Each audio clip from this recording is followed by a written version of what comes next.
All right. Who invited the stupid actor? And why is he batting cleanup on such a great panel? I'm here really, I guess, to talk a little bit about our foundation, H2O Africa, and how it came into being.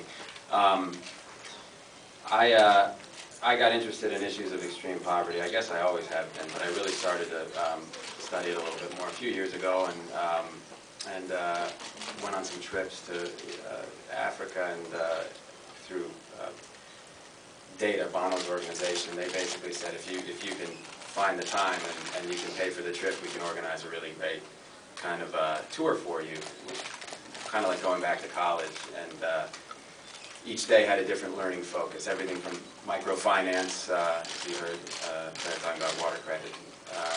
Muhammad Yunus was here today. I was actually at a branch of the Grameen Bank in the middle of Zambia, in the middle of nowhere, where there was a really nice man from Bangladesh sitting by himself in a little shack, and we went together and went and met these 30 women who he was working with, who had paid 100% of their loans back and were on their second and third loans, and listened to their business plans, went to the market with them, watched them kind of at work, and they told me I had 4 minutes. There's not a chance I'm going to be done in 4 minutes. If you have anywhere to go, you should probably go. At any rate, among all of these different kind of learning focuses, obviously health, AIDS. I mean, extreme poverty, the interesting thing to me is how interconnected all of these things are. There are certain things that you hear about and you've all heard about throughout this week, I'm sure.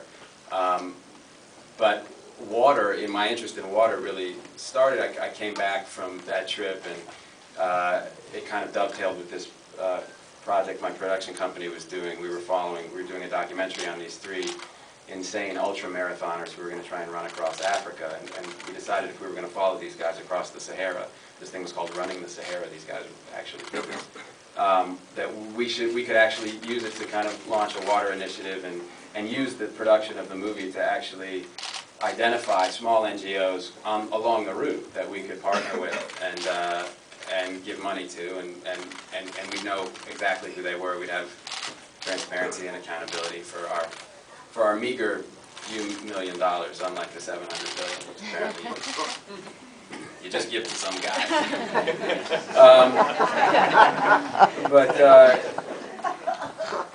Well, no one went for that. They tried. No one went for that. But at any rate, so we did this, and we kind of announced that we were a new little foundation, and we got our first grant from One by One in Canada, and then we got another substantial grant from Pepsi, from Claire and Indra. Thank you so much. And to date, even without putting the lion's share of that money out into the field, we've got over 100 projects going. And it's working really well. I think, to me, coming back, what I brought back from that trip were a few things. I mean, Paul laid these statistics out earlier. The one that always sticks with me is that every 15 seconds, a child under the age of 5 dies because of lack of clean water and sanitation. Every 15 seconds, which is just ridiculous to think about, because these, when you actually go and walk around and meet these people and see these problems, you realize that oftentimes there are simple solutions to these problems. It is just a matter of, as Paul said, getting our collective will, or raising our collective consciousness, or raising awareness, which is one of the things that I felt like I was in a position to kind of help do. So,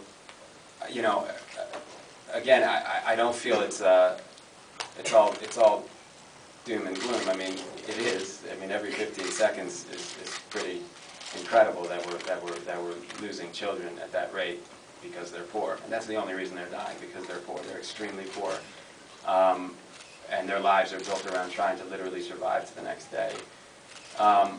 But I did see when I was there, for instance, I went on a water collection in a rural village in Zambia with this girl who was 14 years old, and she was in school, which also means, incidentally, talking about sanitation, we're doing this with H2O Africa too. Latrines are a big issue at schools because adolescent girls won't go to school unless they have a place to go to the bathroom.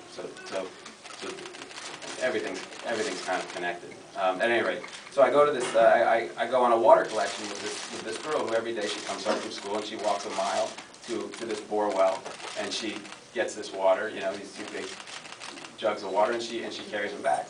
And I had the chance to talk to her on the way there, and there was an interpreter there, and I asked her if she, you know, she liked her village and if she was going to live there when she grew up, and she got kind of shy, and she wouldn't answer me, and I really kind of pushed her, and I said to the interpreter, please, you know, tell her I really want to know, is she going to stay here in the village? And the interpreter, you know, they had a conversation, and she said, no, she wants to go to Lusaka, to the big city. She's going to be a nurse. And I thought it was really, you know, sweet, and I kept kind of, you know, chatting with her. And when I left when I left her and I was driving away, I realized that, first of all, I mean, I felt a great connection to her because I was 14 years old once, and I was going to, you know, she was going to go to the big city and be a nurse, and I remember vividly the feeling of I was going to go to New York and I was going to be an actor. And I know what that feels like to be 14 years old and have a dream and a wonderful life to come. And but it really became clear to me that the only way this was possible for her was because someone had the sense to sink this bore well a mile from her hut, and had it not been for that well, which was servicing, you know, thousands and thousands of people in that community, you know, she would be spending her day not in school and not on the road to becoming a nurse and moving to Lusaka and becoming an economic contributor to, you know, to the economic engine of Zambia. She'd be spending her day looking for water so she and her family could survive till the next day. So that actually gave me a feeling of great optimism, that it felt like, look, there are some small measures that we can take, but again, it's about getting the word out to people that these problems can be fixed, because they can be fixed. Every single one of them can be fixed. It's just a matter of, as Paul said, having the collective will to do it. So, thanks.